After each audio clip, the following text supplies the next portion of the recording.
नमस्कार साथियों, मैं आपका दोस्त अंकित कुमार आप सभी का स्वागत करता हूं। तो आज के इस क्लास में हम लोग जानेंगे क्लास 10th के एक्सरसाइज 8.1 के क्वेश्चन नंबर 6 के बारे में, जो बहुत ही इंपॉर्टेंट माना जाता है, बहुत ही महत्वपूर्ण प्रश्न है और ये एग्जाम में बार बार पूछे जाते हैं। तो क्वेश्चन क्या कहता है वो देखिए। कहता है यदि कोण ए और कोण बी न्यून कोण हो जहाँ cos ए बराबर cos बी, तो दिखाइए कि कोण ए और कोण बी एक दूसरे के बराबर है।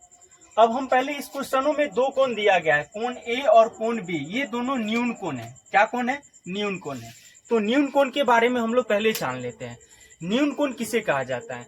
न्यून कोण जो 90 डिग्री से छोटा हो, 90 डिग्री से छोटे कोण को न्यून कोण कहा जाता है, और 90 डिग्री के इक्वल वाले कोण को समकोण कहा जाता है, और 90 डिग्री से जो बड़ा हो उसे अधिक कोण कहा जाता है। त्रिभुज के तीन टाइप में कोण के आधार पे समकोण, न्यून कोण और अधिक कोण। न्यून कोण कहलाएंगे जो 90 डिग्री से कम, समकोण 90 डिग्री के बराबर और अधिक कोण 90 डिग्री से अधिक के कहलाएंगे। तो यहाँ पे देखिए कोण बी और ए और बी न्यून कोण है। तो एक अगर हम समकोण त्रिभुज अगर बनाए, ये हमारा ए रहेगा क्योंकि ए और बी न्यून कोण है, तो कोण ए और कोण बी ये हमारा न्यून कोण हो गया। तो कोण सी हमारा समकोण होगा 90 डिग्री के इक्वल।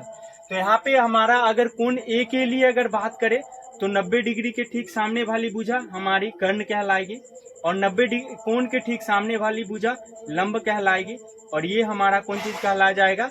आधार कहलाएगा। ठीक उसी प्रकार अगर हम कोण ए के लिए अगर कोण बनाए तो कोण ए के लिए हमारा जो त्रिभुज का निर्माण होगा, ए होगा ये, और ये हमारा बी, और ये कोण सी। अगर कोण हम ए ले तो कोण ए के लिए हमारा ये लंब कहलाएगा, और 90 डिग्री के ठीक सामने वाली भुजा ये कर्ण कहलाएगा, और जिस पे कोण बन रहा है ये आधार कहलाएगा हमारा। अब क्वेश्चन को सॉल्व करते हैं। क्वेश्चन क्या कह रहा है? कोण ए और बी न्यून कोण है तो बता दिए। जहां cos ए, देखिए अब हम इसका सॉल्यूशन करेंगे, और देखिए दिया क्या गया है, पहले जो दिया गया है वो लिख लेते हैं। दिया है cos A equal to cos B.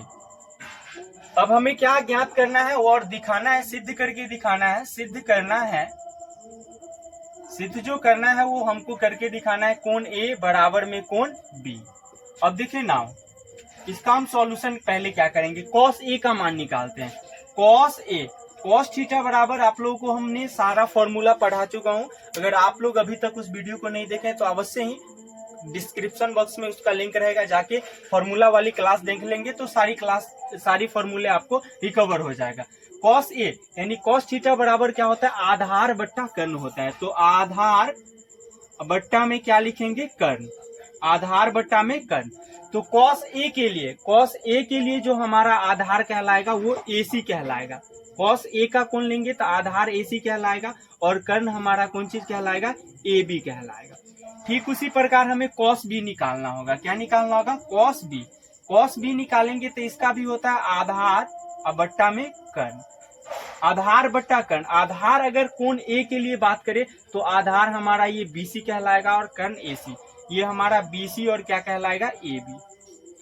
अब ये हमारा क्वेश्चन कह रहा है, क्योंकि क्वेश्चन कह रहा है cos A इक्वल टू है cos B, क्योंकि हम जानते हैं कि cos A जो है वो किसके इक्वल है? cos B के इक्वल है। दोनों का मान अगर रखेंगे तो AC बट्टा में AB आएगा, और BC बट्टा में क्या आएगा? AB। और AB और AB यहाँ पे कैंसिल हो जाएंगे, तो हमारा जो मान बचेगा वो बचेगा AC इक्वल टू BC। अब एक त्रिभुज में आप लोगों को प्रॉपर्टीज, गुण पढ़ाया गया है। प्रॉपर्टीज क्या कहलाता है? गुण, कि अगर भुजाएं बराबर हो तो उसका सम्मुख कोण एक दूसरे के क्या होती है? बराबर होती है। एक त्रिभुज का गुण है, ये प्रॉपर्टीज है कि किसी भी त्रिभुज की दो भुजाएं अगर एक दूसरे के बराबर हो तो उनके ठीक सम्मुख कोण एक दूसरे के क्या होंगे? बराबर होंगे। तो यहाँ पे देखिए AC और BC, AC इक्वल है, यहाँ पे AC जो है, यहाँ पे AC का सम्मुख कोण B होगा और BC का सम्मुख कोण A होगा। यानी कि अगर बात करेंगे यहाँ पे तो AC के लिए कोण B और कोण A बराबर होगा, क्योंकि हम है, तो इसीलिए हम लिख सकते हैं कोण A इक्वल टू कोण B।